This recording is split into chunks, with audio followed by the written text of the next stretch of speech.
अस्सलाम वालेकुम जी बेटा। आज हमारा बीएफडी का लेक्चर नंबर 1 है, जिसमें हम सब्जेक्ट की ओरिएंटेशन डिस्कस करेंगे और थोड़ा सा चैप्टर 1 पे बात करेंगे बीएफडी की। सबसे पहले सब्जेक्ट को जानते हैं। तो जब भी हम सब्जेक्ट की बात करेंगे तो सबसे पहले सब्जेक्ट का एम क्या है। ये एम मैंने नहीं डिसाइड किया, ये आई कैप ने अपने सिलेबस में बताया हुआ है। आई कैप इसको कॉम्पिटेंसी कहता है, हम इसको कहते हैं एम ऑफ द पेपर। तो क्या एम है जी? आई कैप ने कहा कि वो चाह रहा है कि स्टूडेंट को अप्लाई करने की कैपेबिलिटी दी जाए। अब ये जो अप्लाई की जो वर्ब है ना, ये ज़रा हाईएस्ट लेवल का होता है। याद रखिएगा, जब आप छोटी क्लासेस में थे तब आपको डिफाइन की रिक्वायरमेंट आती थी, डिस्क्राइब की रिक्वायरमेंट आती थी, एक्सप्लेन की रिक्वायरमेंट आती थी,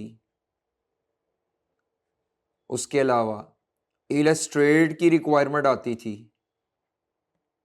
ये रिक्वायरमेंट्स होती थी हमारी, जो नॉलेज की प्रेजेंटेशन है या किसी थ्योरेटिकल पेपर में आइडेंटिफाई की रिक्वायरमेंट आती थी कि मिक्स डाटा दिया हुआ और आपने उसको पॉइंट आउट करना है। जब आती है ना बात एप्लीकेशन की, तो एप्लीकेशन का मतलब एप्लीकेशन ऑफ द नॉलेज, उसमें रिक्वायरमेंट्स क्या होंगी जी जनाब? उसमें रिक्वायरमेंट होगी रिकमेंड की। यानी हमारे पेपर में जो फाइनल लेवल के ज्यादातर पेपर हैं उनमें नॉलेज की एप्लीकेशन है, क्रैमिंग ऑफ द नॉलेज नहीं है डायरेक्ट। इवन आपको एडवांटेजेस और डिसएडवांटेजेस भी आने हैं, तो वो सेम टू सेम आप बुक वाले 100% कॉपी भी कर दे तो आपको फुल मार्क्स नहीं मिलेंगे। आपने क्या करना होता है, जो क्वेश्चन में स्टोरी दी गई है, जो फैक्ट्स दिए गए हैं, आपने उन फैक्ट्स को साथ मिला के फिर एडवांटेजेस और डिसएडवांटेजेस लिखने हैं। ठीक है? यानी bookish knowledge in context of given scenario, given story, story के फैक्ट्स को यूज करना है। अगर आप स्टोरी के फैक्ट्स यूज नहीं करेंगे, सिर्फ किताबल के ओपन बुक होता था जब, तो बच्चे फटाफट बुक ओपन की और उसको कॉपी पेस्ट किया। ये नहीं, यहाँ पे रिकमेंडेड नहीं है।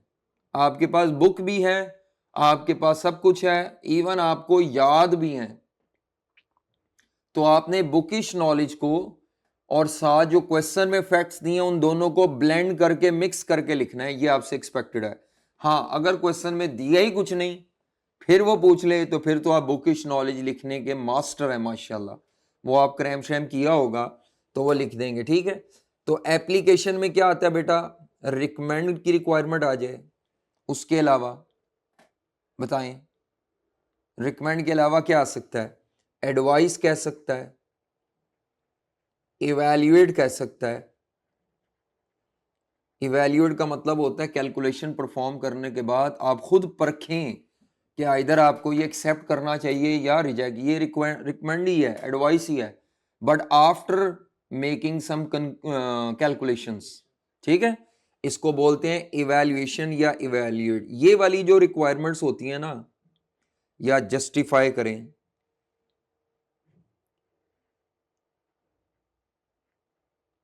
जस्टिफिकेशन प्रोवाइड करें अपने आंसर की, ये आपके नॉलेज की एप्लीकेशन है। ये जरा बेसिक लेवल की पीआरसी या कैफ लेवल की रिक्वायरमेंट्स हैं। जो आपकी ये रिक्वायरमेंट्स है ना, नीचे किसी भी सब्जेक्ट में आ जाएं, चाहे रिपोर्टिंग में आ जाएं, ऑडिट में आ जाएं, ये बेटा ये सीफैप लेवल की रिक्वायरमेंट्स हैं। तो हमारा जो बीएफडी में आई कैप ने एम बताया है, उसने जानबूझ के अप्लाई का लफ्ज लिखा है ताकि बच्चा ये मेंटली तैयार रहे कि आपको न्यूमेरिकल आएगा तो वो तो आपको पता भी नहीं चल रहा होता, आप नॉलेज अप्लाई कर रहे होते हैं। लेकिन जब थ्योरी लिखनी है तो थ्योरी में भी आपने डायरेक्ट छापा नहीं लगाना, बल्कि उस कंपनी के सिनेरियो के मुताबिक आपने उसको स्टोरी को राइट अप करना है, ताकि ये लगे कि ये आंसर इसी कंपनी के लिए लिखा गया है। बुकिश नॉलेज और उसका फैक्ट्स का ब्लेंड इस तरह का रखना है कि आई कैप को फील हो कि आपने ये आंसर उसी के लिए लिखा हुआ है। तो आई कैप के एम को पढ़ते हैं। वो कहते हैं जी अप्लाई करेंगे, स्टूडेंट को हम चाह रहे हैं कि बच्चा अप्लाई कर सके। क्या अप्लाई कर सके? टेक्निकल नॉलेज अप्लाई कर सके, और स्किल्स जहां पर जजमेंट आती है ना, जजमेंट, वहां स्किल्स आती हैं। तो आपको यहाँ जजमेंट रिलेटेड स्किल्स अप्लाई कर सके। किस चीज के लिए अप्लाई कर सके? स्ट्रेटजिक फाइनेंशियल डिसीजंस में अप्लाई कर सके। स्ट्रेटजिक फाइनेंशियल डिसीजन, स्ट्रेटजिक का मतलब होता है लॉन्ग टर्म। स्ट्रेटजिक का क्या मतलब होता है? तो ये बात ज़हन में रखें कि यहीं से आई कैप ने अपना टोन सेट कर दी कि बीएफडी में शॉर्ट टर्म डिसीजन मेकिंग नहीं है, लॉन्ग टर्म डिसीजन मेकिंग है। हमारे जितने भी क्वेश्चंस होंगे, जब भी वो हमसे एडवाइस या रिकमेंड कहेगा, तो वो रिकमेंडेशन फॉर 1 ईयर नहीं होगी, विद इन 1 ईयर नहीं होगी, बियॉन्ड 1 ईयर होगी। डाटा ही वो दिया होगा। अच्छा, अगर डाटा नहीं दिया हुआ, कोई थ्योरी लिखवा रहा है, तो वो आई कैप चाह रहा होगा कि बच्चा इसका लॉन्ग टर्म इंपैक्ट सोच के जवाब लिखे। मेरी बात समझ आ रही है? तो जब भी लफ्ज स्ट्रेटजिक आता है, तो स्ट्रेटजिक का मतलब क्या होता है? ऐसी डिसीजन मेकिंग या प्लानिंग जो लॉन्ग टर्म को फोकस करे। अब जो फाइनेंशियल डिसीजन मेकिंग है, ये क्या मुराद है? फाइनेंशियल डिसीजन आप ले सकें, तो वो जनाब हमारा पूरा सिलेबस उसने यहाँ पे कवर कर दिया। आते हैं जरा सब्जेक्ट को, ये तो बीच में ही रह गया।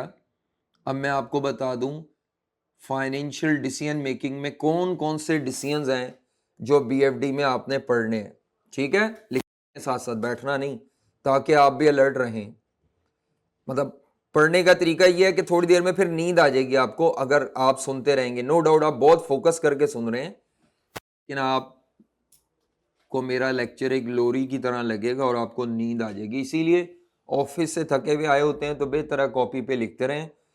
बीएफडी की कॉपी सेपरेट रखें, जो खास तौर पर ऑनलाइन में पढ़ रहे हैं या फिजिकल पढ़ रहे हैं, दोनों स्टूडेंट को रिकमेंडेड है कॉपी अपने सामने रखें। और बिल्कुल वैसे अलर्ट रहें ऑनलाइन वाले, खास तौर पर जैसे क्लास में एक्टिव होते हैं। आप समझे बार बार लेक्चर सुनने का ना टाइम होगा, ना मैं कहूँगा कि आप बार बार सुने। It will be the wastage of time. Allah ने आपको दिमाग दिया है, दिमाग का इस्तेमाल करें, अपनी मेमोरी का इस्तेमाल करें, और प्लस कॉपी का इस्तेमाल करें। ठीक है, नो डाउट कभी मिस हो गया, फॉर्म में जाना पड़ गया, कोई टाइम लेट सिटिंग होगी, कोई मसला हो गया, ठीक है, ये तो चलता है। लेकिन आप, या कोई टॉपिक इतना टेक्निकल था कि आपके जहन से स्किप हो गया, तो आपको करना पड़ा। तो मैं आपको वापस लेके आ रहा हूं किस पे, बल्कि वहां से स्टॉप करके ब्रेक करके फिलहाल हम आ रहे हैं कि जी हमारा जो बीएफडी का सब्जेक्ट है CFEP 4,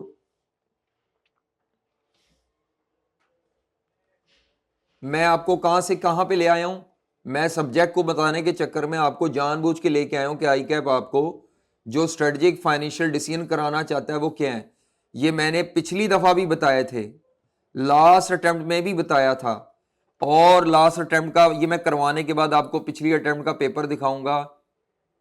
पिछली अटेम्प्ट की मेरे पास ये पड़े हुए हैं अभी तक, पहले लेक्चर में ही बताया था और पिछली अटेम्प्ट में पेपर में ये आ भी गया, जो मैंने चीज़ पहले लेक्चर में बताई थी।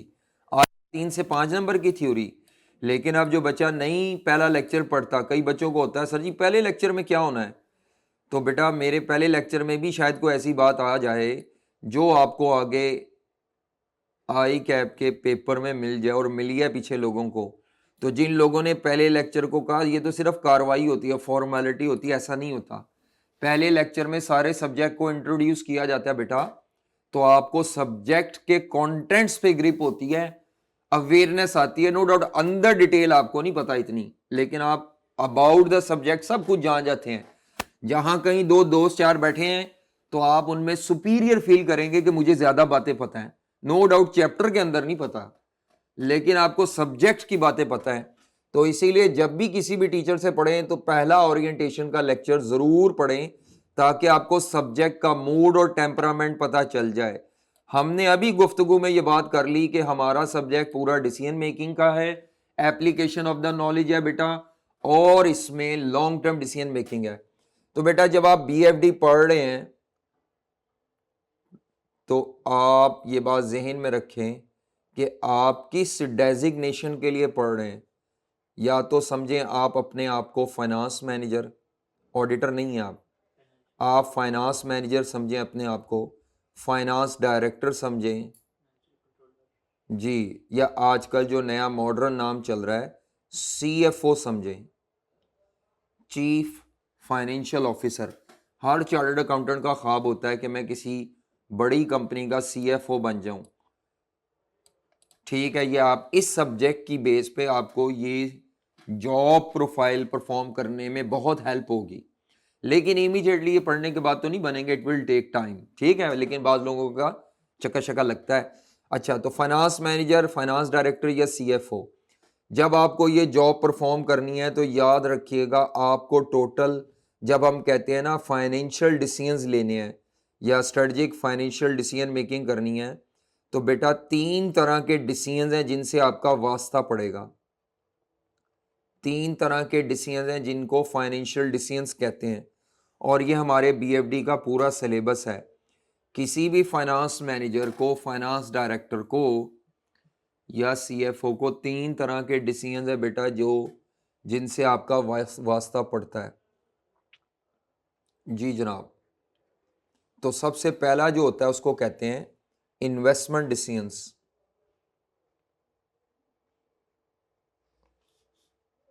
Investment decisions. दूसरा होता है फाइनेंसिंग डिसीजन। जी, आई कैप ने पिछले अटेम्प्ट में पेपर में पूछा था कौन कौन से फाइनेंशियल डिसीजंस आपको एक फाइनेंस मैनेजर को लेने पड़ते हैं और इनका आपस में क्या ताल्लुक है। तो इन्वेस्टमेंट डिसीजन के बाद क्या आते हैं, फाइनेंसिंग डिसीजन, और तीसरे होते हैं डिविडेंड डिसीजन।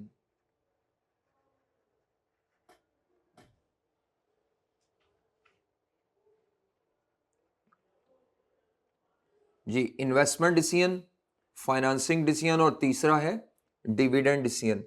इन्वेस्टमेंट डिसीजन में आपने ये डिसाइड करना होता है कि कंपनी को long term investment in assets करनी चाहिए कि नहीं, यानी वो आपने इसमें एडवाइस करना होता है कि कंपनी को इन्वेस्टमेंट करनी चाहिए कि नहीं, whether to make investment in assets or not, ये डिसाइड करना होता है। वेदर टू मेक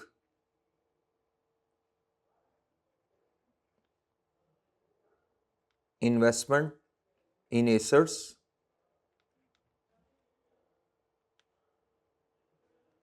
और नॉट,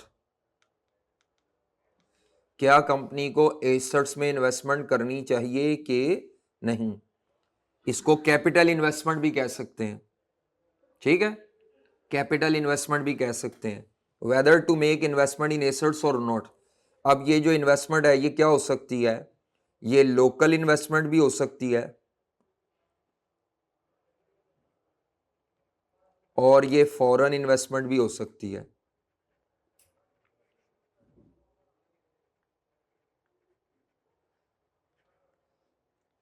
मिसाल के तौर पर हमारी गारमेंट्स की एक फैक्ट्री है और आप उसके CFO हैं, कंपनी चाह रही है कि एक और फैक्ट्री लगाई जाए। ठीक है, उस फैक्ट्री में गारमेंट्स नहीं बनेंगे बल्कि धागा बनेगा। फिर एक लगाना चाह रहे हैं जिसमें कपड़ा बनेगा, जिसमें कपड़े से आप गारमेंट्स बना। समझ आ रही है? का मतलब है आप जो ये और फैक्ट्री लगाना चाह रहे हैं, ये फैक्ट्री आप अगर विद इन द कंट्री, जिस कंट्री में आपकी कंपनी बेस करी, अगर आप वहां लगाना चाह रहे हैं तो वो लोकल इन्वेस्टमेंट है, और अगर आप किसी फॉरेन कंट्री में अब्रॉड जाके लगाना चाह रहे हैं तो वो इंटरनेशनल इन्वेस्टमेंट है या फॉरेन इन्वेस्टमेंट है। और आपको ये एडवाइस करना पड़ेगा अगले 3 से 5 साल का डाटा लेके कि कंपनी को ये इन्वेस्टमेंट करनी चाहिए कि नहीं करनी चाहिए। डेफिनेटली जब आप ये लोकल इन्वेस्टमेंट करेंगे तो कुछ नॉन करंट एसेट्स आप खरीदेंगे, इसी तरह कुछ आप करंट एसेट्स में भी इन्वेस्टमेंट करेंगे। करंट एसेट्स में जो इन्वेस्टमेंट है उसको वर्किंग कैपिटल कहते हैं। तो non current assets as well as current assets दोनों में होगी। यही काम फॉरेन में भी होता है। मसलन फॉर एग्जांपल एक पाकिस्तानी कंपनी है, बांग्लादेश में उनको अपॉर्चुनिटी नजर आ रही है, बांग्लादेश की हुकूमत मिसाल के तौर पर को टैक्स की एग्जेम्पशन दे रही है, सब्सिडाइज लोन दे रही है, तो आपसे कहेगा एडवाइस करें कंपनी को बांग्लादेश में फैक्ट्री सेटअप करनी चाहिए या नहीं करनी चाहिए। तो बेटा ये आपकी अब्रॉड फॉरेन कंट्री में इन्वेस्टमेंट की जाए कि ना की जाए, तो बेटा ये आ जाएगा।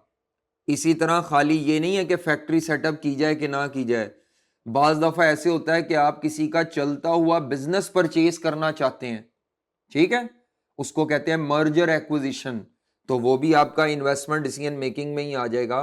वो भी लोकल भी हो सकता है और इंटरनेशनल भी हो सकता है कि आप किसी का चलता हुआ business with in the country purchase करना चाह रहे हैं, जिसको मर्जर एंड एक्विजिशन कहते हैं, या आप किसी फॉरेन कंट्री में जाके बिजनेस को, चलते हुए बिजनेस को परचेज कर रहे हैं, वो भी कैपिटल इन्वेस्टमेंट है या इन्वेस्टमेंट डिसीजन है।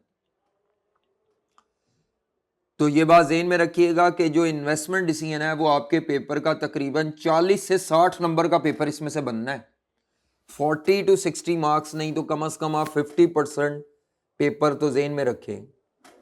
50% पेपर के मार्क्स इसी में से होंगे। इन्वेस्टमेंट डिसीजन, फाइनेंसिंग डिसीजन क्या होता है कि आपने जो इन्वेस्टमेंट करनी है उसको, उसके लिए फंड्स कहां से आएंगे, पैसे कहां से आएंगे।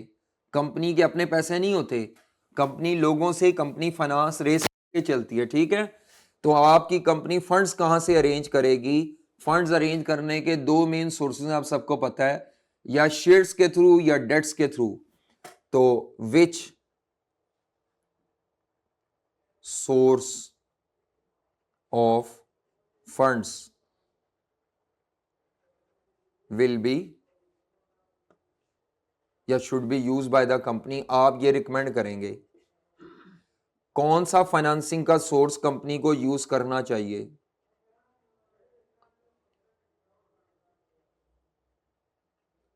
ताकि जो आप इन्वेस्टमेंट करने जा रहे हैं उसमें पैसों की कमी ना हो, ठीक है। तो किसी भी कंपनी के पास पैसों के दो मेन सोर्सेज होते हैं, एक को कहते हैं इक्विटी फाइनेंस, यानी company can raise the funds through issue of shares. दूसरा, company can raise finance through debts, तो उसको हम कहते हैं डेट फाइनेंस। तो कोई भी कंपनी इक्विटी से भी पैसा ले सकती है और डेट से। आपने रिकमेंड करना होगा कि इस वक्त जो कंपनी के हालात चल रहे हैं उसमें डेट फाइनेंस सूटेबल नहीं है। क्यों? कंपनी ने ऑलरेडी पहले बहुत ज्यादा डेट ले लिया हुआ है, या कंपनी ने ऑलरेडी माजी में अच्छे डिविडेंड दिए हुए हैं, जिस वजह से आपको लगता है कि अब अगर हम शेयर इशू करेंगे तो लोग धड़ाधड़ हमारे शेयर खरीदने में इंटरेस्टेड होंगे, ठीक है, और आपके शेयर्स आराम से बिक जाएंगे। तो कंपनी के हालात के मुताबिक आपको बताना पड़ता है कि कंपनी को इक्विटी फाइनेंस से पैसा लेना चाहिए या डेट फाइनेंस से लेना चाहिए। इक्विटी फाइनेंस जो होता है ना, याद रखें, वो लॉन्ग टर्म पैसा है, वो लॉन्ग टर्म फाइनेंस है। डेट में दोनों ऑप्शन पाई जाती हैं, डेट लॉन्ग टर्म भी होता है और डेट शॉर्ट टर्म भी होता है। फर्क क्या होता है दोनों में? जो लॉन्ग टर्म डेट होता है वो उसकी रीपेमेंट बियॉन्ड 1 ईयर होती है, और जो शॉर्ट टर्म डेट होता है वो विद इन 1 ईयर रीपे करना होता है। क्योंकि हमारे सब्जेक्ट का फोकस ही लॉन्ग टर्म है, तो आपको लॉन्ग टर्म से ज्यादा वास्ता पड़ेगा, इससे आपका वास्ता क्या होगा, कम पड़ेगा। बस पता होना चाहिए, बाकी ये कहीं इस्तेमाल नहीं करना, ठीक है। इन्वेस्टमेंट डिसीजन, और दूसरा कौन सा है? Financing decision. तीसरा डिसीजन है डिविडेंड डिसीजन। हर सीएफओ को या हर फाइनेंस मैनेजर को ये करना पड़ता है। तो डिविडेंड डिसीजन क्या होता है? कंपनी प्रॉफिट कमाती है जी, प्रॉफिट का कुछ पोर्शन कंपनी रिटेन करती है और कुछ डिस्ट्रीब्यूट करती है। एज अ फाइनेंस मैनेजर ये आपको एडवाइस करना होता है बोर्ड को कि how much profit should be distributed and how much profit should be retained bye the company.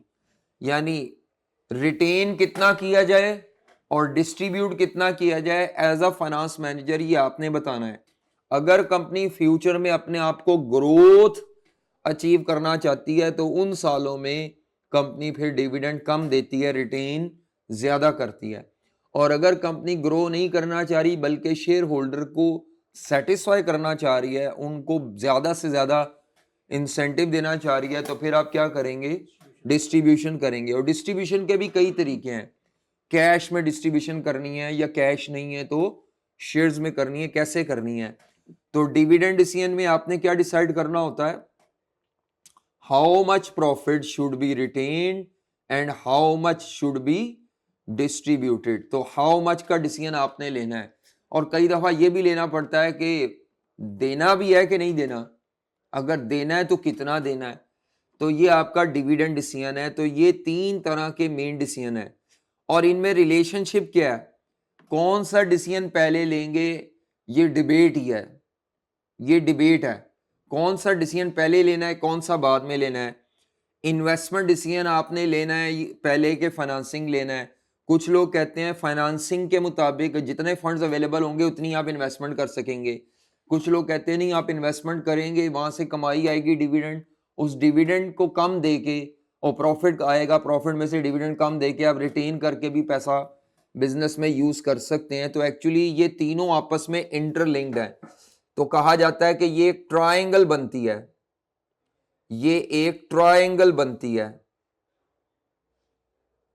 तीनों डिसीजन आपस में इंटरलिंक्ड है।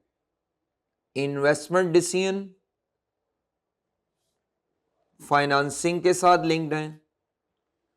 अगर आपको आराम से फंड्स मिलेंगे तो आप धड़ाधड़ इन्वेस्टमेंट्स करेंगे, धड़ाधड़ इन्वेस्टमेंट्स करेंगे तो आप अच्छे प्रॉफिट्स कमाएंगे और शेयर होल्डर को आप ज्यादा डिविडेंड दे सकते हैं। और शेयर होल्डर को अगर आप ज्यादा डिविडेंड दे सकते हैं तो मुस्तकबिल में उनसे पैसा लेना भी आपके लिए आसान होगा। इसका मतलब है ये तो तीनों आपस में इंटरलिंक्ड हैं।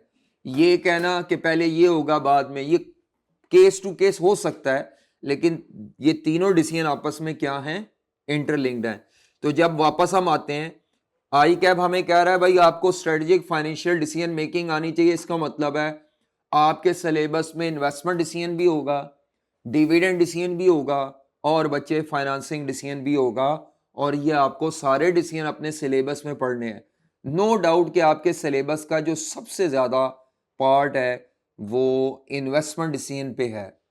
फाइनेंसिंग डिसीजन और डिविडेंड डिसीजन ये आपके मतलब पेपर में स्मॉल मार्क्स के क्वेश्चन है, कोई 10 नंबर आ गया, 12 आ गया, 15 आ गया, मैक्सिमम इनकी वेटेज जो है ना वो 20 से 25 नंबर तक की है, इन दोनों की, इन दोनों की 50, बाकी ये 15, 20, 25 तक है, बाकी 25% फिर बताते हैं वो क्या है, लेकिन वो इन्हीं से निकले हुए हैं, लेकिन फिर भी बताते हैं। अच्छा जी, आ जाए जनाब, वापस आते हैं। उसके बाद वो कहता है आपने इदारे के लिए स्ट्रेटजीज बनानी है। कौन सी स्ट्रेटजीज बनानी है? Financial strategies. स्ट्रेटजी कहते हैं वे ऑफ डूइंग द या way of doing the business. तो फाइनेंशियल स्ट्रेटजी क्या होती है कि आप फंड्स का क्या तरीका अडॉप्ट करेंगे कि आपको सस्ते से सस्ता पैसा मिले और आपका बिजनेस जो है वो कम से कम कॉस्ट अपने फंड्स की पे करे। तो ये स्ट्रेटजी आपने बनानी है और उसके बाद इंप्लीमेंट भी करनी है। तो मेन काम वैसे फॉर्मुलेशन ऑफ स्ट्रेटजी का ज्यादा काम वैसे एसपीएम में है, यहाँ वैसे इतनी ज्यादा नहीं है, यहाँ वैसे डिसीजन मेकिंग है और बीच में कहीं कहीं आपको स्ट्रेटजीज बनानी पड़ेंगी जब आप फाइनेंसिंग और डिविडेंड डिसीजन लेंगे। कुछ इस तरह की स्ट्रेटजी बनाएंगे कि यार कुछ पैसे इक्विटी से ले लो, कुछ डेट से ले लो, कोई लीजिंग करा लो। ये सारी आपके पास क्या है, डिफरेंट स्ट्रेटजीज ऑप्शंस हैं जी। चलते हैं जी आगे। एम के बाद क्या, तो हाँ स्पेसिफिक कर दिया ना, फाइनेंशियल डिसीजंस तक जी। लेकिन हर फाइनेंशियल डिसीजन के ना कुछ नॉन फाइनेंशियल इंपैक्ट्स भी होते हैं, वो भी आपको देखने पड़ेंगे, लेकिन मेन पहली कैलकुलेशन हमने फाइनेंशियल की करनी है। मसलन हमें एक इन्वेस्टमेंट करना चाहते हैं लेकिन उसके लिए हमारे स्टाफ के पास स्किल्स नहीं है। क्या हम अपने स्टाफ को वो स्किल्स इम्पार्ट कर सकते हैं, उनको वो स्किल्स प्रोवाइड कर सकते हैं with in a reasonable time और अ रीजनेबल ट्रेनिंग कॉस्ट? तो हम करेंगे। लेकिन अगर हमारे लिए वो ट्रेनिंग देना इतने शॉर्ट टाइम में या पॉसिबल नहीं है, या उनके पास एक्सपीरियंस ही नहीं है, एक्सपर्टीज नहीं है, फिर आप ज़रा टाइम में आहिस्ता आहिस्ता पहले डेवलप करेंगे इनकी skills, then you will go for that particular investment. फिर वो आपका लॉन्ग टर्म प्लान फिर आपको पेंडिंग करना पड़ेगा फॉर द टाइम बिंग। ये है non financial aspect of your investment decision के भाई हमारे पास तो स्किल्स ही नहीं है, हम करना तो चाह रहे हैं, इन्वेस्टमेंट बड़ी अच्छी है, फंड्स नहीं मिल रहे कहीं से, फंड्स की शॉर्टेज है। क्यों शॉर्टेज है? आपकी कंपनी की इस वक्त रिप्यूट या इतनी पोजीशन माली हालत अच्छी नहीं है, या आपको फंड्स मिल रहे हैं लेकिन बहुत महंगे मिल रहे हैं, या गवर्नमेंट की तरफ से कुछ रिस्ट्रिक्शन चल रही हैं आपकी इंडस्ट्री पे कि आपको एक खास लेवल से ज़्यादा उस इंडस्ट्री को गवर्नमेंट ने कहा, बैंकों ने फाइनेंसिंग नहीं करनी। तो हमने फाइनेंशियल डिसीजंस लेने हैं, लेकिन हर फाइनेंशियल डिसीजन की कोई ना कोई नॉन फाइनेंशियल साइड ज़रूर होगी। मसलन वो जो आपने एमएफए में या एसपीएम में पेस्टल का मॉडल पढ़ा है, वो पेस्टल हमारे हर डिसीजन के साथ क्या है, लिंक्ड है कि यार पॉलिटिकल इन्वायरमेंट हमें सूट कर रहा है, क्या इकोनॉमिक इन्वायरमेंट सूट कर रहा है, क्या लोगों के टेस्ट, कस्टमर के और प्रेफरेंसेस में हमारी प्रोडक्ट आ रही है, सोशल में आता है ये। तो वो हम जब टॉपिक पढ़ेंगे तो मैं कोशिश करूंगा जहां जहां non financial side of the decision आनी है वो पूछें, बल्कि आई क्या भी बार बार पेपर में वो चीज देता है ताकि बच्चे खाली नंबरों को या रुपयों को बेस पर डिसीजन ना लें। कोई भी कंपनी जब डिसीजन लेती है तो वो डिसीजन की फाइनेंशियल साइड को देखते हैं, अगर उनको फाइनेंशियल साइड फिजिबल लगती है फिर उसकी नॉन फाइनेंशियल साइड देख के पूरा पैकेज इवैल्यूएट किया जाता है, फिर वो डिसीजन इंप्लीमेंट होता है। ठीक है, चलो आगे। अच्छा जी, बीएफडी के पेपर की प्लेसमेंट क्या है? साफ सी बात है कि बीएफडी का पेपर मिडल में है, इसके बेसिक पेपर है वो एमएफए का है। कुछ लोगों ने एमएफए पढ़ा होता है, कुछ ने नहीं पढ़ा होता, तो मेरी अजम्पशन है जो पढ़ा है वो भी भूल गए हुए हैं। इसीलिए आपका जो एमएफए के बेसिक कॉन्सेप्ट्स हैं वो आपको हम यहाँ पे देंगे, ठीक है। और बीएफडी का नॉलेज अभी जो स्टिल सिलेबस एप्लीकेबल है मैं उसके मुताबिक बात कर रहा हूँ, एमएसए 2 में इस्तेमाल होगा। वो अलहदा बात है कि आई कैप जो नई स्कीम ला रहा है वो कब इम्प्लीमेंट होती है, कब उसका पेपर आता है, वो अभी दूर की बात है। फिलहाल इम्प्लीमेंट हो भी जाए, आज भी हो जाए, तो हमारा एग्जाम उस स्कीम के तहत नहीं होगा। तो बेटा एमएफए है, और उससे पीछे अगर हम चले जाएं पीआरसी में तो थोड़ा क्यूएम का नॉलेज इसमें यूज होगा।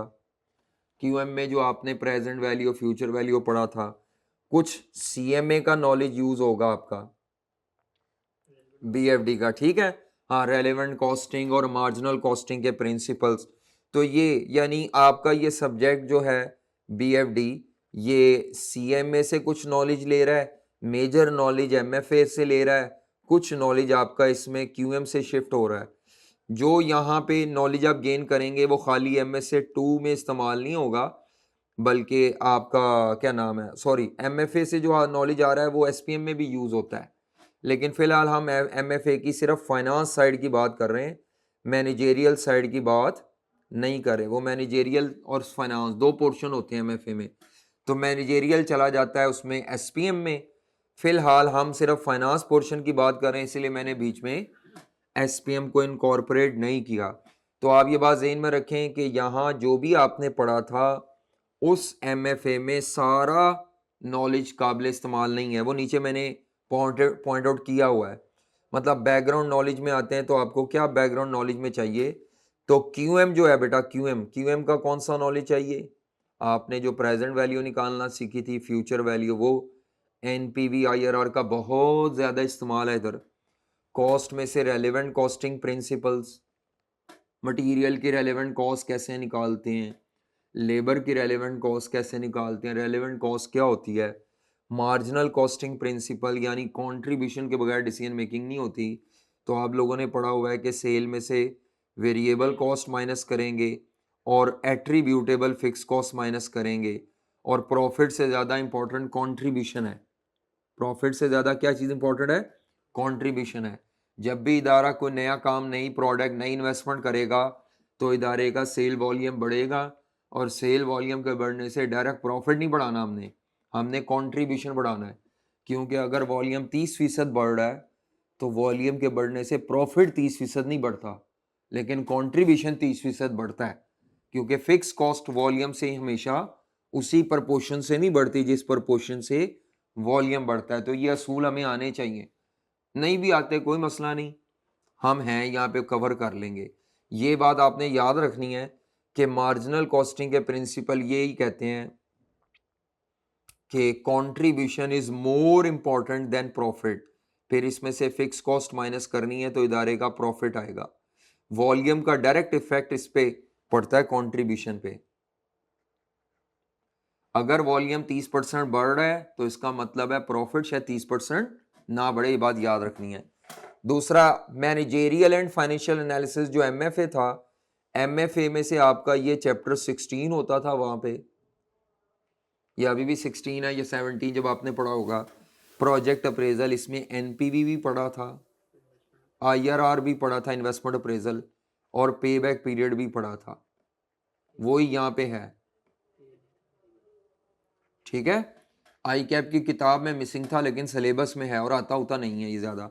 सोर्सेज ऑफ फाइनेंस था वहां पे, ये अब चैप्टर नंबर 11 है, थ्योरी का था पूरा टॉपिक, और अभी भी ये थ्योरी है। ये जो मैं यहाँ पे कह रहा हूँ ना फाइनेंसिंग डिसीजन, ये यहाँ पे जो अभी मैंने बताया था फाइनेंसिंग, ये वही है जो आपका एमएफए में सोर्सेज ऑफ फाइनेंस था। यहाँ पे भी इस चैप्टर का नाम यही रखा गया है। पूरा जो एमएफए में थ्योरी का चैप्टर था वो सेम बीएफडी में कॉपी पेस्ट है विदाउट एनी चेंज। हाँ, एक्स्ट्रा नॉलेज है, उससे कम नहीं है। उसके बाद एक चैप्टर था कॉस्ट ऑफ कैपिटल, या जिसको weighted average cost of capital कहते हैं, चैप्टर 12। नहीं, वर्किंग कैपिटल नहीं, cost of capital, weighted average cost of capital बेटा, जिसमें होता था cost of equity, cost of debt. जब भी कोई कंपनी लोगों से सरमाया लेती है तो वो सरमाया मुफ्त नहीं होता, लोगों ने अल्लाह वास्ते पैसे नहीं देने, आपको इन्वेस्टर को रिटर्न में कुछ ना कुछ देना है, जिसको कहते हैं कॉस्ट ऑफ कैपिटल।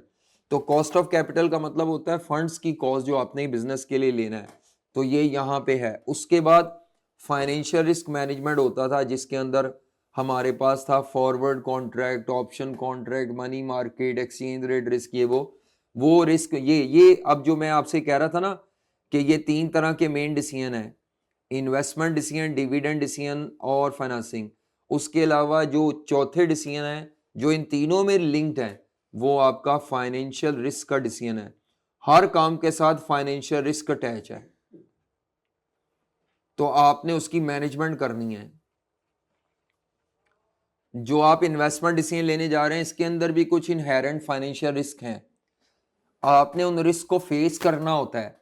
लेकिन अगर सीएफओ उनको मैनेज कर ले तो उनका इदारे पे जो इम्पैक्ट आना है एडवर्स, वो कम आता है।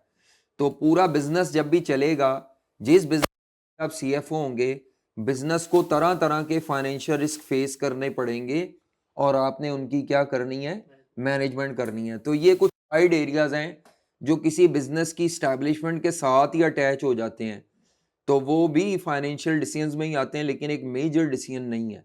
ये डिविडेंड डिसीजन में भी रिस्क, हाँ उसमें भी रिस्क मैनेजमेंट है कि आप पता नहीं डिविडेंड दे पाए कि ना दे पाए, लोगों की डिविडेंड इनसिक्योरिटीज होती हैं।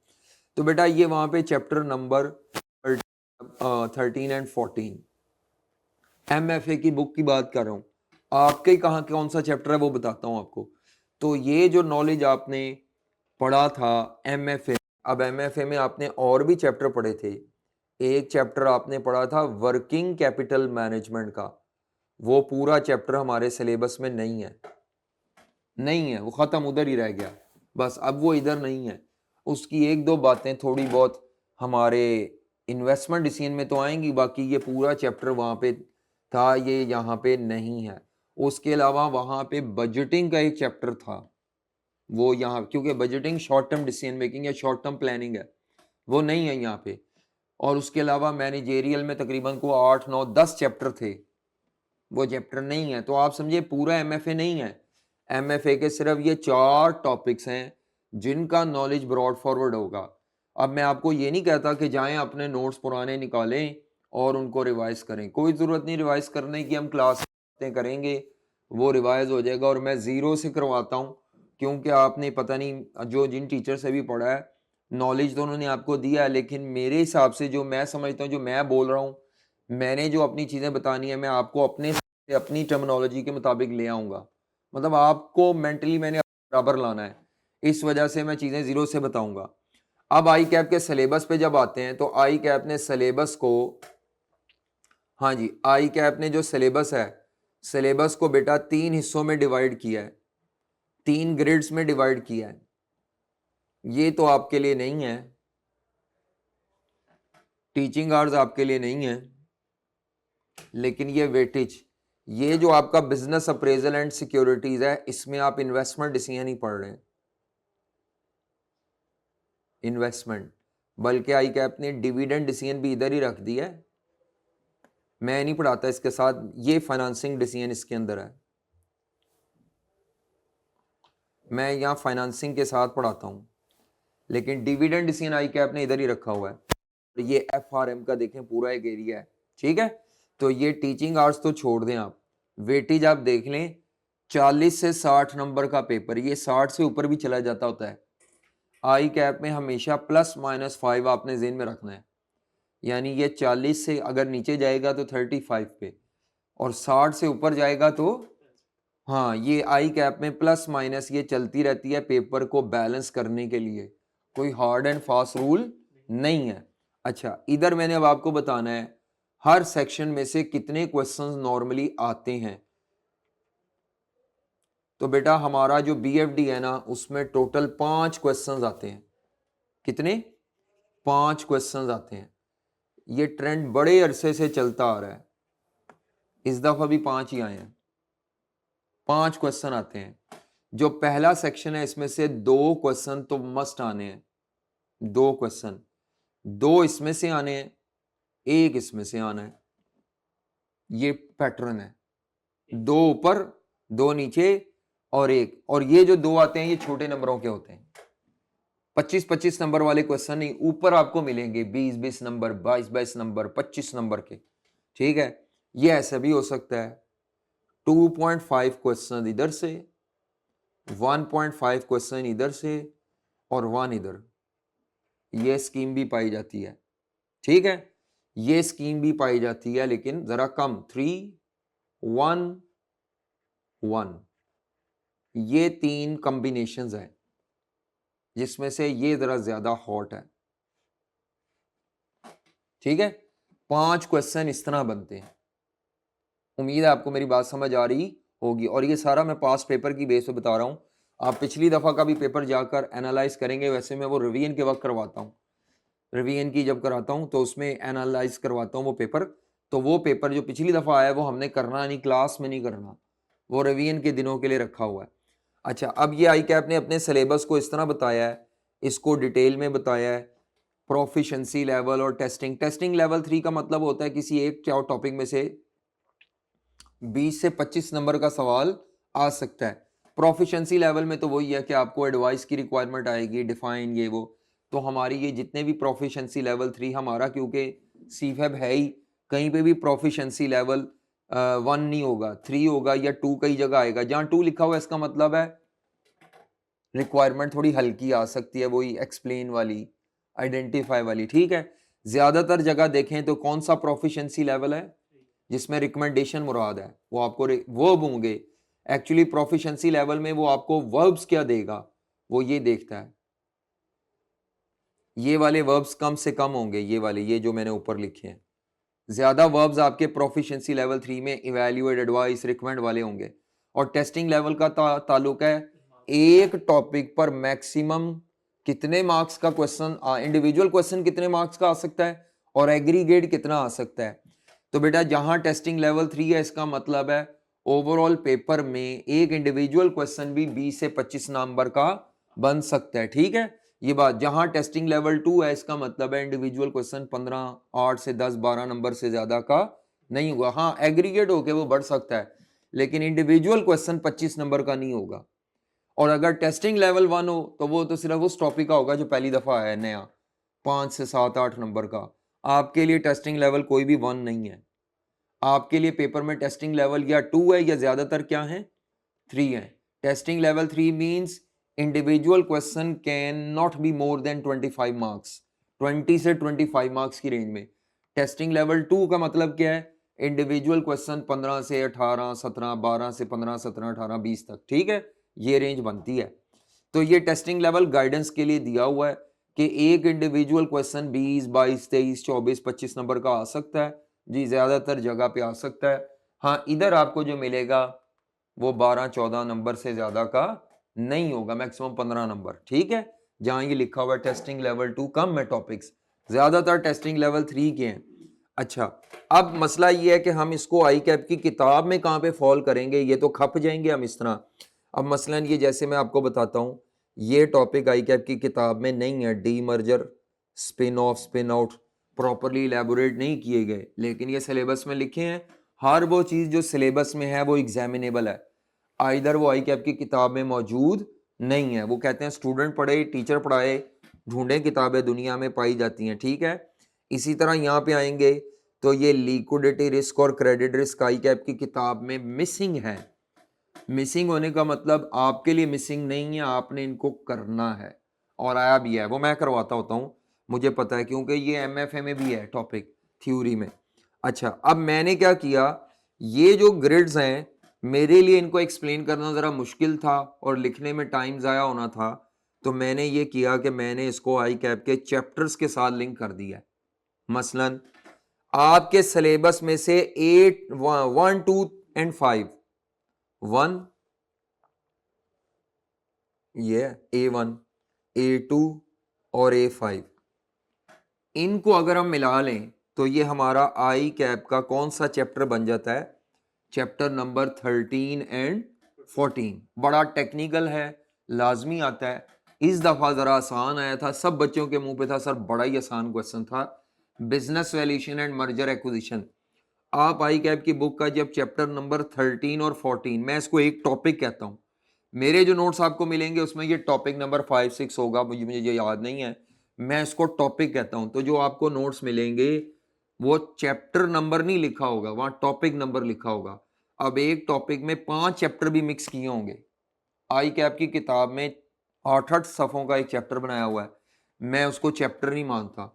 टॉपिक्स आपने ज़हन में रखना है, चैप्टरों पे नहीं जाना, वो चैप्टर तो मिसलीडिंग है, वो आपको ऐसे लगेगा वो इतना ज़्यादा सिलेबस, सिलेबस ज़्यादा ही है, लेकिन आपने उन चैप्टरों की तादाद पे नहीं जाना, टॉपिक्स पे जाना है। ये ना हो कि आप कुछ चैप्टर छोड़ दें, कुछ चैप्टर कर जाएं और वो टॉपिक पूरा कवर ही ना हो। इसीलिए टॉपिक की कवरेज ज़रूरी है, चैप्टर मल्टीपल करके हम टॉपिक में कन्वर्ट करेंगे, ठीक है। तो जब आप चैप्टर 13 करेंगे और 14 नहीं करेंगे तो आपका टॉपिक पूरा नहीं है, ये बात ज़हन में रखें। आई कैप की किताब के ये चैप्टर नंबर है, ठीक है। सिलेबस का कौन सा एरिया, 1, 2 एंड 5, ये कौन सा बनेगा, चैप्टर 13, 14। एक मस्ट क्वेश्चन आना है, एक क्वेश्चन मस्ट है, इसमें से मस्ट है, जो मर्जी हो जाए इसके बगैर पेपर नहीं बन सकता। और इसमें यही होगा कि आप एक चलता हुआ बिजनेस खरीदना चाह रहे हैं, बताओ उसको अपने साथ मर्ज करें या ना करें, या एक कंपनी है जो पहली दफा नॉन लिस्टेड से लिस्टेड में कन्वर्ट होने जा रही है, तो उसने शेयर इशू करने, बताओ शेयर की वैल्यू क्या हो। तो ये जो बिजनेस वैल्यूएशन का टॉपिक है ना, ये हमें सिखाता है कि किसी भी कंपनी के शेयर्स की मार्केट वैल्यू कैसे निकालते हैं, और इसी तरह किसी भी कंपनी के जो डिबेंचर या डेट इंस्ट्रूमेंट्स होते हैं उनकी मार्केट वैल्यू कैसे निकाली जाती है, ठीक है। मर्जर एक्विजिशन कैसे होता है, तो ये बेटा आपको बता दिया मैंने 1, 2 एंड 5। उसके बाद जो आपका सिलेबस का तीसरा एरिया है, तीसरा, सिर्फ तीसरा, उसमें कौन कौन से चैप्टर हैं, चैप्टर 2 से लेकर 5 तक, चैप्टर नंबर 6, चैप्टर नंबर 12 और चैप्टर नंबर, इसमें से भी एक सवाल मस्ट आना है, और ये 20 से लेकर 25 नंबर के दरमियान आना है। ये आपको, हाँ जी, ये T3 पे है, और ये वाला आपको जो मिलेगा ये समझ लें 15 से लेकर 22-23 तक, ये भी इस तरह ये रेंज में है। चलो आप 15 ना भी करो, 15 बहुत थोड़े बन जाते हैं, ये पार्ट्स में होता है, इसीलिए ये आप समझ लें तकरीबन आप इसको भी 20 से 23, 24, 25 के लिए जेन में रखें, 20 से 25। अच्छा जी, इसमें से भी एक सवाल मस्ट आना है। अब आपने सिलेबस का तीसरा एरिया करने का मतलब है ये सारे चैप्टर करने हैं, कोई एक चैप्टर छोड़ते हैं नहीं, कंप्लीट एरिया, ठीक है। अच्छा, इसमें से 2 क्वेश्चन भी आ सकते हैं, क्योंकि ये जो एरिया ना इस पे इंडिपेंडेंट भी आ जाता होता है, जैसे कि पिछली दफा आया एक पार्ट, तो आप समझ लें 1 से 1.5 सवा इस तरह, लेकिन एक मैं जो मस्ट है वो बता रहा हूं मिनिमम, ठीक है। एक क्वेश्चन इसमें से, एक इसमें से। उसके बाद सिलेबस का जो चौथा एरिया है वो हमारा डिविडेंड डिसीजन है, डिविडेंड पॉलिसी, चैप्टर 11, मस्ट नहीं है। समटाइम्स और इंडिपेंडेंट क्वेश्चन नहीं आता, किसी के साथ एक छोटा सा पार्ट अटैच होगा, इंडिपेंडेंट बेचारे की हैसियत नहीं है, आ सकता है लेकिन ये कभी 12, 13, 15 नंबर से ज्यादा का नहीं आया। समझ आ रही है? पिछली दफा भी इसमें से भी आया, अभी पेपर दिखाता हूं तो थोड़े नंबरों का आया। अच्छा जी, उसके बाद आ जाए जो बी पार्ट है, फाइनेंसिंग डिसीजन है उसमें भी, तो बी में आसान है। पहला पोर्शन चैप्टर 7 एंड 9 है, चैप्टर 7 और 9। जो दूसरा पार्ट है वो चैप्टर 8 है और जो तीसरा पार्ट है वो चैप्टर 10 है। अब इसमें से एक क्वेश्चन मस्ट है, एक क्वेश्चन क्या है, मस्ट है। यहां इंडिपेंडेंट, और वो छोटे 15 नंबरों से ऊपर नहीं होगा, 15 से ऊपर नहीं होगा। ये या इसमें से आएगा या इसमें से आएगा। पिछली दफा ये, वैसे ये एक दफा आता है एक दफा नहीं आता, तो पिछली दफा पोर्टफोलियो थ्योरी एंड कैपम ने नहीं आना था, वो नहीं आया। इस दफा इसके आने की उम्मीद है।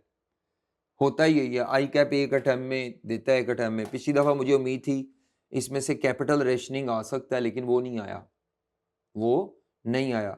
सोर्सेज एंड फाइनेंस और कॉस्ट ऑफ कैपिटल, तो थोड़े नंबरों का सवाल आएगा, एक क्वेश्चन आपको मिलेगा। आप जेन में रखें 10 से लेके 15 या 17 नंबर तक का, ठीक है। तो एक भी मिल सकता है, डेढ़ भी मिल सकता है, ये मिनिमम मैंने लिख दिया। इधर से आपको एक ही क्वेश्चन मिलेगा, मस्ट। तो एक मस्ट इधर है, एक इधर है, एक इधर है, एक से डेढ़, और एक इधर है, तो 5 ऐसे बन जाते हैं। समझ आ रही है कि नहीं समझ आ रही? तो ये 4 हो गए ना, 1 2 3 4, बाकी 5वां इसको मिला लो या इधर से कुछ मिला लो या ऊपर से ये इंडिपेंडेंट टॉपिक के तौर पे आ जाए, वो फिर आप 5वां वो मिक्सचर करता है। 5वां क्वेश्चन मिक्सचर होता है जी। थ्योरी तो लाजमी हर एक के साथ आनी है, हर एक के साथ आनी है, और थ्योरी का तो उसने पैटर्न फिक्स कर लिया है कि लाजमी देनी है। तो थ्योरी भी क्रैमिंग वाली नहीं है, टेक्निकल थ्योरी है related to that particular numerical जी, रिकमेंडेशन रिलेटेड, ठीक है। तो ये जब आप तीसरा पार्ट करेंगे, इसके लिए आपको क्या करना है, चैप्टर 15 से 20 तक करना है। चैप्टर 15 से 20, चैप्टर 15 से 20 में आपका ये कवर हो जाएगा जी, बिल्कुल। और ये टेस्टिंग लेवल 3 पे उसने कहा हुआ है, लेकिन वो नॉर्मली 15 से 20 नंबर में ही दे रहा है आई कैप, वो रख रहा है इसको टेस्टिंग लेवल 2 पे, लेकिन उसने कहा हुआ है। तो ये ज्यादा लंबा चौड़ा सवाल नहीं होता, और इसमें क्रैमिंग ही है, प्रोसीजर की क्रैमिंग है। तो ये मैंने आपको चैप्टर सिलेबस के मुताबिक इसलिए बता दिए ताकि आपको पता चल जाए कि ये जो सारा सिलेबस है ये आई कैप ने अपनी किताब में कवर करने की कोशिश की हुई है, और ये कवर हो रहा है। मेरी बात समझ आ रही है आपको? अच्छा, हाँ, कोई एक आधा टॉपिक मिसिंग है वो हम कर लेंगे। अब आते हैं बात, स्टडी मटेरियल क्या यूज करना है। ये बड़ा एक सवाल होता है, सर जी स्टडी मटेरियल क्या यूज करना है। तो बेटा आई कैप की बुक को आपने यूज नहीं करना। उसकी वजह ये है कि आई कैप की बुक में जो भी लिखा हुआ है वो मेरे नोट्स में ऑलरेडी कवर्ड है, ठीक है। मेरे नोट्स कहाँ से मिल जाएंगे, ये गूगल ड्राइव का एड्रेस है, नोट कर लें, bit.ly/BFD बाय अब्दुल अजीम। वहां से जाकर आप लेक्चर नोट्स डाउनलोड कर सकते हैं, ठीक है। तो अभी मैं चैप्टर बाय चैप्टर अपलोड करूंगा, बाद में उसको बाइंड करवा लीजिएगा।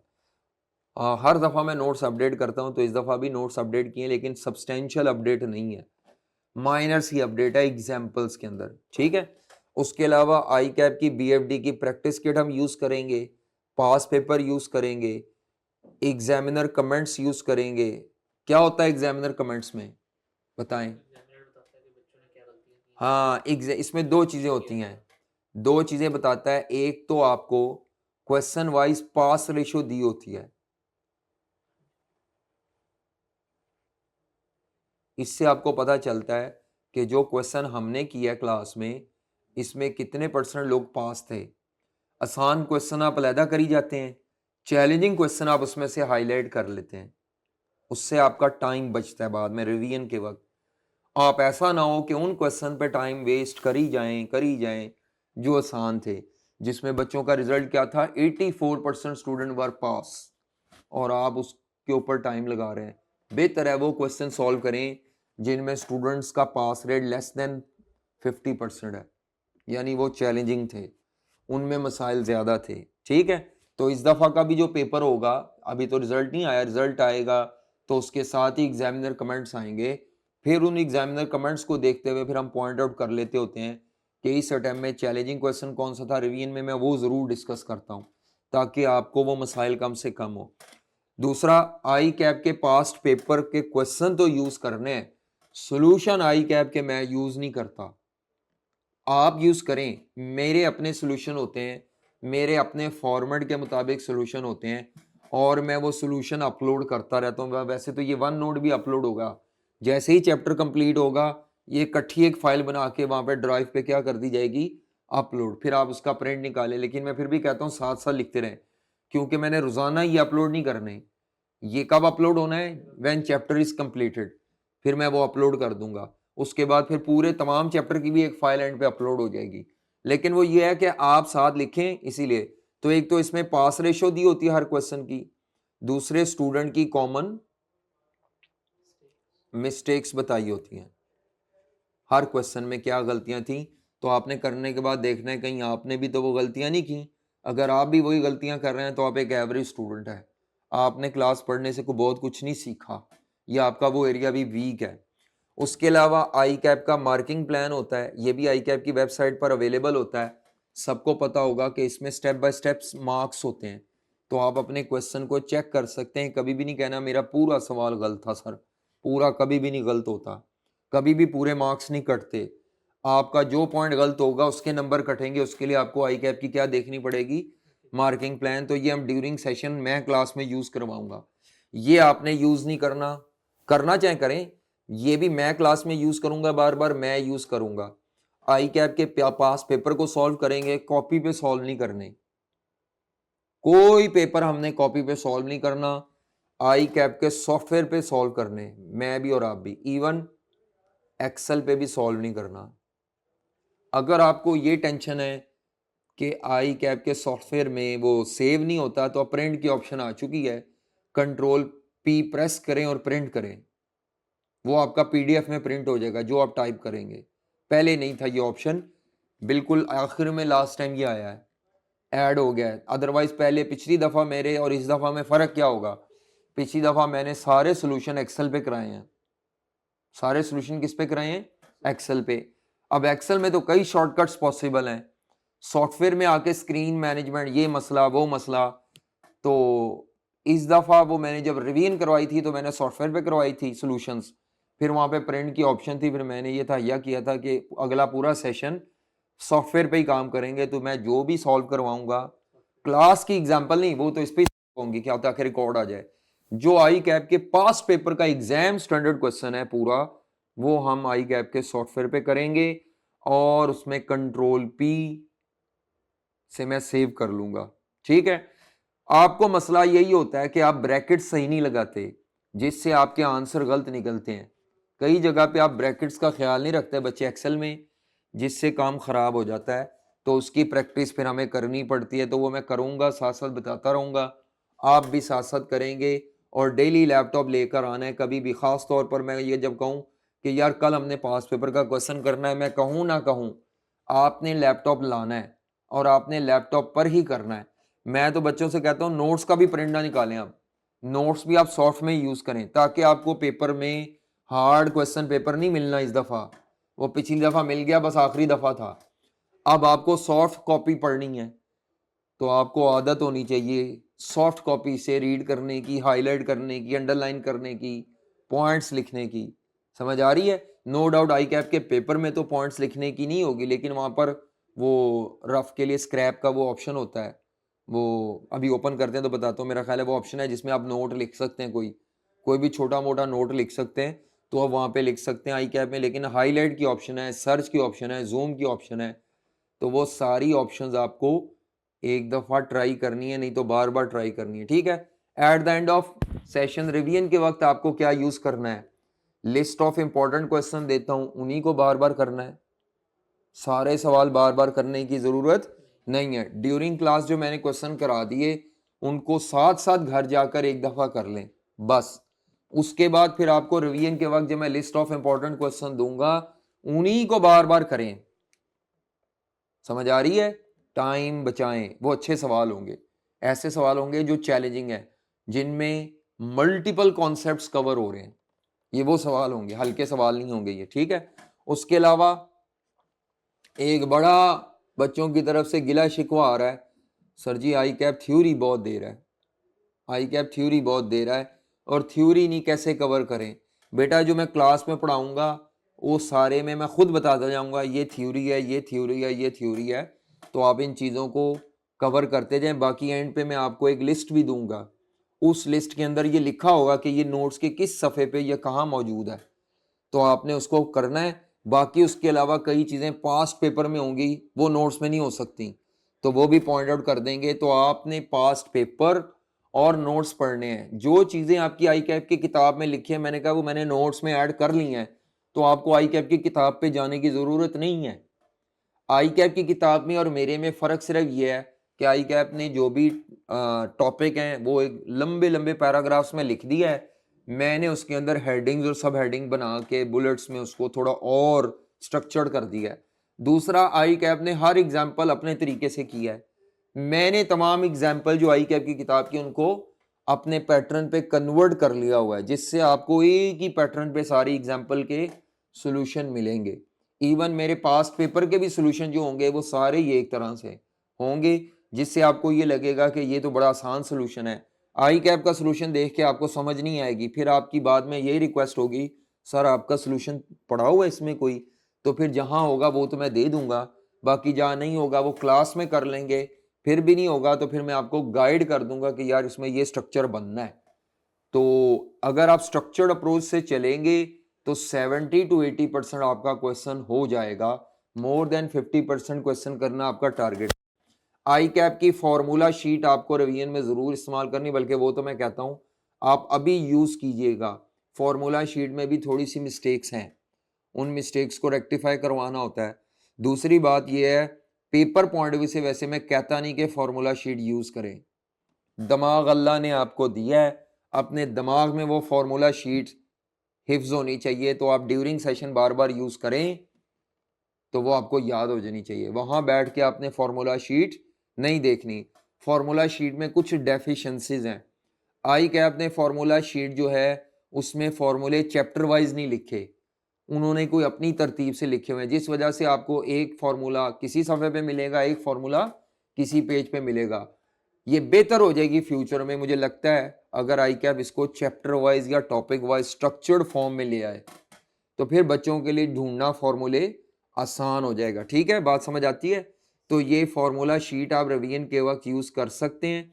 नो डाउट मेरे नोट्स में मैंने कोशिश किया है कि फॉर्मूला शीट वाली नोटेशंस और वो यूज़ करूं, लेकिन बाज़ नोटेशन मुझे वो आसान लगती हैं, वो मेरी आदत है। मैं आई कैप वाली यूज़ भी करूंगा तो लिखते हुए मेरे बार बार हाथ में वही सेट हैं जो मैंने पढ़ी हुई हैं। तो इसीलिए फिर क्या है कि अगर आप फार्मूला शीट वाली नोटेशन नहीं भी यूज़ करते हैं तो उससे कोई फ़र्क नहीं पड़ता। वो नोटेशन इतने, जैसे मैं जगह जगह एन यूज़ करता हूँ, आई कैप ने कहीं पे टाइम के लिए टी यूज़ किया हुआ है, इससे कोई फ़र्क नहीं पड़ता। ठीक है जी, बता दिया जाएगा आपको। बाकी आप फार्मूला शीट को ज़रूर अभी भी रखें, लेकिन बाद में बार बार इस्तेमाल करें। नेक्स्ट आ जाए जी, इसका सब्जेक्ट का लेवल ऑफ डिफ़िकल्टी क्या है? हाँ जी, सब्जेक्ट का डिफ़िकल्टी लेवल क्या है? चलो जी, इसको हम कंपेयर करते हैं जब, तो ये अटेम्प्ट बाय अटेम्प्ट है। विंटर 19 के बाद समर 20 यहाँ पे मिसिंग है क्योंकि कोविड की वजह से एग्जाम नहीं हुआ था। तो ये विंटर 19 से लेकर समर 24 का तो रिजल्ट ही नहीं आया अभी, तो ये पास रेट्स हैं, ये मैंने सारे पॉइंट आउट किए हैं। हमारा ताल्लुक बीएफडी के साथ है। अब अटेम्प्ट बाय अटेम्प्ट आप देख सकते हैं, ठीक है, मैं इस एवरेजेस के ऊपर बेस कर रहा हूँ। अगर हम देखें तो क्या ये सबसे मुश्किल पेपर है, क्या ये सबसे आसान पेपर है, या इन बिटवीन फॉल कर रहा है? तो अगर आपके लिए वैसे ये ज़्यादा रेलेवेंट है समर 22 से ऑनवर्ड, क्योंकि जो इस वक्त स्कीम चल रही है ना कैफ सी फैप वाली, ये समर 22 की के मुताबिक अपडेटेड ये वो सारी चेंजेस जो आई थी, नो डाउट इंटर में ज़्यादा आई थी, फाइनल में कम आई थी, लेकिन फिर भी समर 22 से ऑनवर्ड आपके लिए ज़्यादा रेलेवेंट है। तो इसीलिए मैंने दो एवरेजेस निकाली हैं, एक को मैं कहता हूँ लाइफ टाइम एवरेज, ये लाइफ टाइम एवरेज है। हालांकि विंटर 19 से भी पीछे पेपर हैं, लेकिन आई कैप की वेबसाइट पे विंटर 19 से मौजूद हैं चीज़ें, तो मैं इसलिए विंटर 19 को बेस बना रहा हूँ। तो देखें जी, सबसे ज़्यादा पास रेट किसका है? सबसे ज़्यादा आपको पास रेट जो मिल रहा है, सबसे ज़्यादा जो पास रेट मिल रहा है, अगर लाइफ टाइम एवरेज देखें तो आपको मिल रहा है सबसे आसान नंबर 1 पे SPM, सबसे आसान SPM। दूसरे नंबर पर आपको लाइफ टाइम एवरेज में मिल रहा है BFD और रिपोर्टिंग, दोनों का एक ही लेवल है तकरीबन लाइफ टाइम एवरेज की बेस पे। उसके बाद देखा जाए तो लॉ और उसका, इन तीनों का एक ही लेवल तकरीबन है। सबसे कम ऑडिट, सबसे कम पास रेट किसका है? वजह, बच्चे जबानी कलामी तो करते हैं, लिखते नहीं हैं। जब लिखते नहीं हैं तो वहां पे वो बातें लिख के आते हैं, बोलते सही हैं, लिखते कुछ और हैं, जबान पे कुछ और है, राइटअप में कुछ और है, क्योंकि आदत ही नहीं है लिखने की। न्यूमेरिकल सब्जेक्ट में अच्छा रिजल्ट क्यों आ जाता है या अच्छा परफॉर्म क्यों कर लेते हैं बच्चे? क्योंकि न्यूमेरिकल की घर में प्रैक्टिस आप करते हैं। थ्योरी वाले की तो आप कहते हैं मुझे स्टैंडर्ड है, मुझे आता है। आई कैप का पेपर का क्वेश्चन ना आप लिखते हैं ना लिखा हुआ किसी को चेक करवाते हैं टीचर को, इसीलिए ऑडिट के हालात पतले ही हैं। आप देखें लाइफ टाइम एवरेज में भी ऑडिट डिफिकल्ट है, 25% सबसे कम, और अगर मैं समर 22 से भी देखूं तो 25% है। नो डाउट इधर अगर हम आते हैं समर 22 से, तो मेरा ख्याल है इस वक्त जो सबसे अच्छा और आसान पेपर हुआ है, जो सबसे इजी है नंबर 1 पे, वो लॉ बना पड़ा है। दूसरे नंबर पर जो इजी है वो क्या है आपका? SPM है।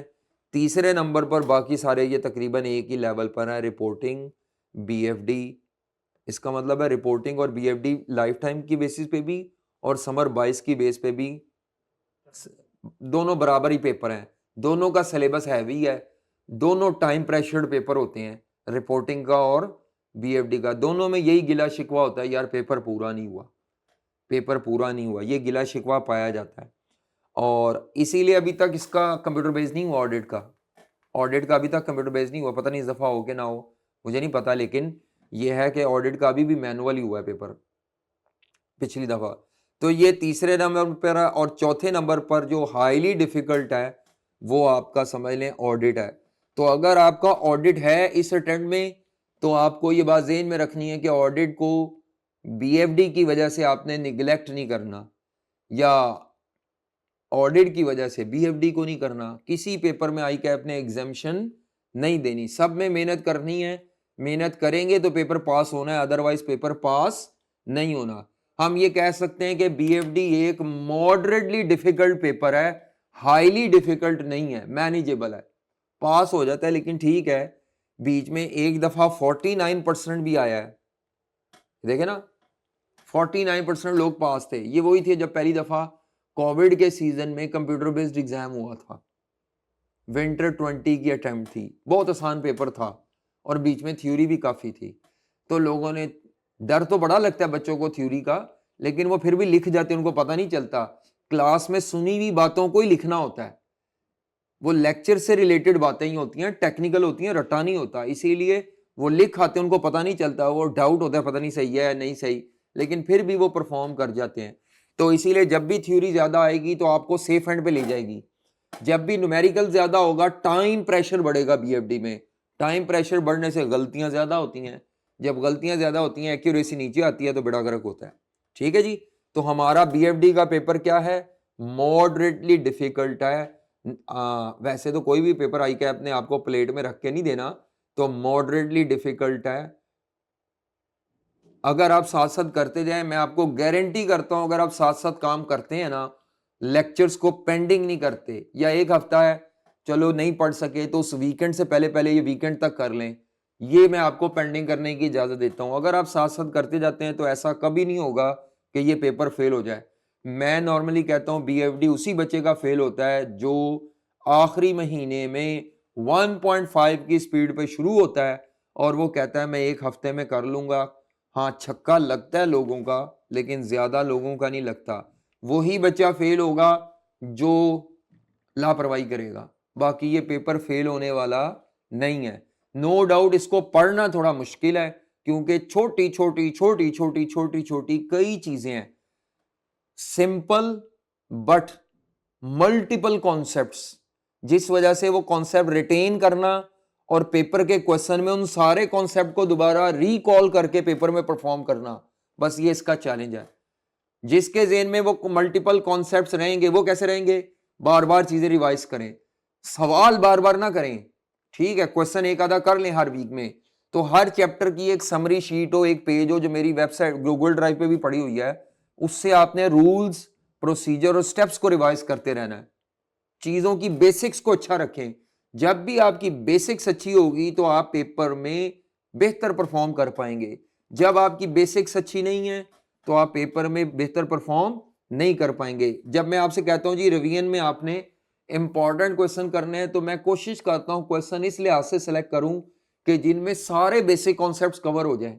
आप खुद सेलेक्ट करेंगे इंपॉर्टेंट क्वेश्चन तो आप क्या करेंगे, हो सकता है कि कोई क्वेश्चन ऐसा मिस कर जाए जिसमें कोई बेसिक कॉन्सेप्ट 2-3 थे और आपने वो किए ही नहीं, तो वो फिर आप क्या करेंगे, आप सेलेक्टिव क्वेश्चन करेंगे तो सही, लेकिन ऐसा ना हो कि कोई बेसिक कॉन्सेप्ट मिस हो जाए। बेसिक कॉन्सेप्ट मिस नहीं होने चाहिए। जितनी वैरायटियां पाई जाती है ना आई कैप की तरफ से, वो सारी वैरायटियां कवर होनी चाहिए बेसिक्स की। आगे चलें जी, पेपर का फॉर्मेट क्या है, सबको पता है 3 घंटे 15 मिनट का पेपर है, 15 नहीं तो चलो 20 दे देगा, वो इंस्ट्रक्शन रीड करने के लिए उन्होंने टाइम दिया है। इस दफा जो पेपर आया था वो बीएफडी का उन्होंने आधा घंटा बढ़ा दिया था, 4 घंटे दे दिए थे। पहले आधे घंटे में काफी डिस्टरबेंस रही, लोगों का लॉगिन नहीं हो रहा था, ये नहीं हो रहा था, वो नहीं हो रहा था। दूसरा, बच्चे आई कैप की तरफ से आई हुई कम्युनिकेशन को बॉदर ही नहीं करते।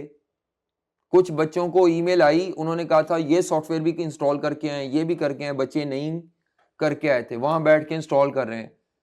और वो एक बाज नेट का भी इशू आ गया बीच में, लोगों का नहीं हुआ, सारी प्रॉब्लम्स थी। क्योंकि पहली दफा बीएफडी का पेपर था तो आई कैप ने ये थोड़ा कुशन दे दिया 30 मिनट्स का टाइम। लेकिन आइंदा ये उम्मीद ना रखें आई कैप से, ये उन्होंने फेवर दी, लेकिन ये फेवर अगली दफा के लिए बेंचमार्क नहीं है। तो आपके लिए जरूरी है लापरवाही ना करें। अच्छा, कई बच्चे जैसे मैनुअल पेपर में जाते हैं, 5 मिनट पहले चले गए आराम से जाके, नहीं, आपने थोड़ा टाइम पहले जाना है, क्योंकि जो आपने अपना लैपटॉप है उसको देखना है, जो वो सीट के साथ जो कनेक्टर है वो है, क्या वो चार्ज हो रहा है कि नहीं हो रहा, ये सारी चीजें आपने चेक करनी है। तो आपने समझ लें आधा घंटा पहला चले जाएं, जाके चीजें सेट करें, अपना सिस्टम रखें, वो हिलता तो नहीं, बेंच जिसके ऊपर लैपटॉप रख रहे हैं वो अगर हो हिल रहा है तो चेंज करें ताकि आप कंफर्टेबल हो। अब पिछली दफा इतनी कोई पैनिक क्रिएट हो गया कि वो हार्ड फॉर्म में पेपर नहीं दे पा रहे थे, लोगों को दिए नहीं उन्होंने, लोगों ने जबरदस्ती खुद ही जाके उठ के या उनसे कहा यार मुझे हार्ड पेपर दे दे। लॉगिन नहीं हो रहा, किसी का पेपर ओपन नहीं हो रहा, किसी का ओपन हो रहा है तो वो कोई स्क्रीन नहीं आ रही। क्यों नहीं है, जो जो आई कैप ने रिक्वायरमेंट कही थी उन्होंने इंस्टॉल ही नहीं की बच्चों ने। तो ये आप सबको याद रखना है कि आई कैप की तरफ से जो भी ईमेल आए, आपका काम है स्पैम में आ रही है, जो भी आ रही है चेक करें, रोजाना चेक करें, खासतौर पर जो आपका लास्ट मंथ है कि कोई गाइडलाइन या अपडेट तो नहीं आ रही, आई कैप ने किसी किस्म की कोई भी डॉक्यूमेंट अपलोड तो नहीं कर दी क्लैरिफिकेशन के लिए या अपडेट की। हो जाता होता है ये आखिरी मंथ में ही अपडेट, इन्होंने सॉफ्टवेयर भी लास्ट मंथ में अपडेट किया पिछली दफा। नो डाउट बातें सख्त हैं, लेकिन ये सख्त बातों पे बच्चों को तैयार क्यों कर रहा हूं, आई कैप को ब्लेम कम करें, अपने आप को भाई तैयार रखें, आपको होमवर्क पूरा करके जाना है। ये कोई एक्सक्यूज नहीं मुझे तो पता ही नहीं था, आई कैप एक रात पहले ईमेल करता है, आपको पता होना चाहिए, आपने ईमेल चेक करनी है, अपना सिस्टम लेके जाना है, जो लैपटॉप आपने लेके जाना है उसी पे प्रैक्टिस करें। ये नहीं है कि सारा सेशन प्रैक्टिस फर्म के लैपटॉप पे करते रहे और वहां दोस्त का लैपटॉप उठा के ले गए, ऐसे नहीं करना। ये जुल्म है जो आप अपने साथ करेंगे, क्योंकि आपकी उस लैपटॉप के साथ यूज टू ही नहीं है, आपको उसके कीबोर्ड पे प्रैक्टिस नहीं है, मसले मसाइल का शिकार होंगे। तो ये जुल्म नहीं करना, ठीक है। पेपर में 5 लॉन्ग क्वेश्चन आते हैं सिनेरियो बेस्ड, ठीक है, सारे क्वेश्चन कंपल्सरी हैं। अच्छा, ये 15 मिनट का जो रीडिंग प्लानिंग टाइम है, इसके मुतालिक बच्चे बार बार पूछते हैं, इसको कैसे यूज करें। सारा पेपर नहीं पढ़ना, मैं कहता हूं जी सिर्फ एक क्वेश्चन रीड करना है, वो भी कौन सा, जो थोड़े नंबरों का है, 15, 16, 17 नंबर वाला, ठीक है। 25 नंबर वाला सवाल नहीं करना, और खास तौर पर एक टॉपिक है एनपीवी वाला तो हरगिज करना। वो धोखा है, वो टाइम खाने के वाला सवाल है। और आई कैप इतना ज्यादा डाटा उसमें स्टोरी देता है, एसीसीए स्टाइल पे चला गया हुआ है आई कैप। और एसीसीए स्टाइल क्या है, आई पहले बुलेट में फैक्ट्स लिखता था, बच्चे के लिए डाटा एक्सट्रैक्ट करना आसान था। अब आई कैप क्वेश्चन एसीसीए की तरह पैराग्राफ्स में लिखता है। जब पैराग्राफ में लिखा जाता है तो डाटा इंग्लिश के अंदर छुपा होता है, फैक्ट्स के अंदर। मसलन आई कैप 2/3 लिखना चाह रहा था, उसको 2/3 इंग्लिश में लिखेगा। अब वो आपने इंग्लिश को ध्यान से पढ़ना है तो वो ये समझ आएगा, आ रहा है, दिमाग करेगा, सीधा सीधा सामने 2/3 नजर नहीं आएगा आपको। तो ये एसीसीए स्टाइल है कि इंफॉर्मेशन का ओवरलोड या बम्बारमेंट इतनी कर दो कि बच्चा डाटा में ही गुम जाए, उसको रेलेवेंट, नो डाउट हर चीज क्रिस्टल क्लियर होगी, एजम्पशन कम से कम लेनी पड़ेगी। पहले होता था लिमिटेड डाटा था और आई कैप डाटा कम देता था, जिस वजह से बच्चे को अपनी तरफ से क्या लेनी पड़ती थी। अब एजम्पशंस नहीं है, सब कुछ क्वेश्चन में है, लेकिन आप क्वेश्चन को ध्यान से नहीं पढ़ेंगे। आप कहेंगे सर जी ये तो कहीं लिखा नहीं, मैं बार बार क्वेश्चन में हाईलाइट करूंगा, ये देखो, आंखें खोल के देखो, आंखें खोल के पढ़ो, इस तरह बताऊंगा, पॉइंट आउट कराऊंगा। जब पॉइंट आउट कराऊंगा फिर लोग शर्मिंदा भी होते हैं, हाँ कहा तो हुआ है, ठीक है ऐसे ही होता है, हर दफा होता है। तो बेटा पहले 15 मिनट में आपने सारा पेपर रीड नहीं करना, रिक्वायरमेंट जरूर देखें